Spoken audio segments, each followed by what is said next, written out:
करने के लिए जल की आवश्यकता की पूर्ति के लिए एक स्थान पर आकर त्रिशूल का प्रहार किया, जिससे गोसाई कुंड झील का निर्माण हुआ।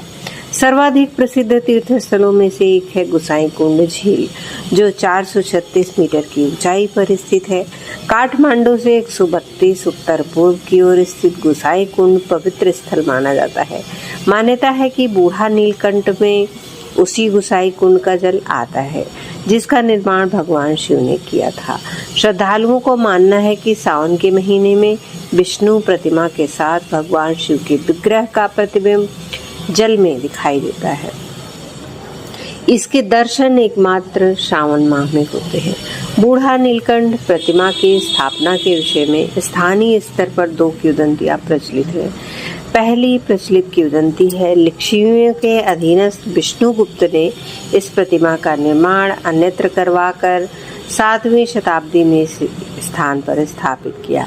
अन्य किंवदंती के अनुसार एक किसान खेत की जुताई कर रहा था, तभी उसके हल का फाल एक पत्थर से टकराया तो वहां से रक्त निकलने लगा। जब उस भूमि को खोदा गया तो इस प्रतिमा का अनावरण हुआ। इससे बूढ़ा नीलकंठ की प्रतिमा प्राप्त हुई तथा उसे यथास्थान पर स्थापित कर दिया गया।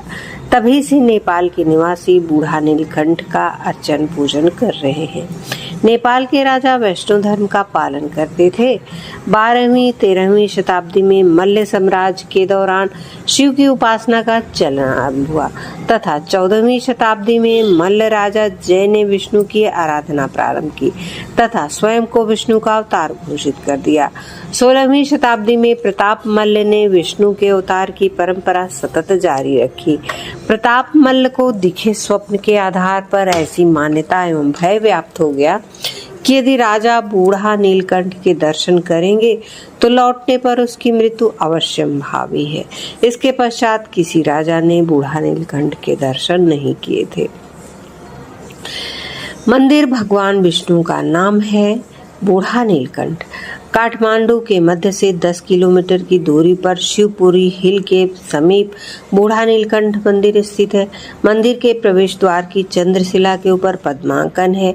उसके पश्चात पैड़ियों के बीच में चतुर्भुजी विष्णु की प्रतिमा स्थानक मुद्रा में स्थापित है। मुख्य द्वार के दरवाजों पर पीतल का पतरा चढ़ा हुआ है और एक दरवाजे पर भगवान कार्तिकेय एवं दूसरे दरवाजे पर भगवान गणेश विराजमान है। इस मंदिर में केवल हिंदुओं को ही प्रवेश की अनुमति है।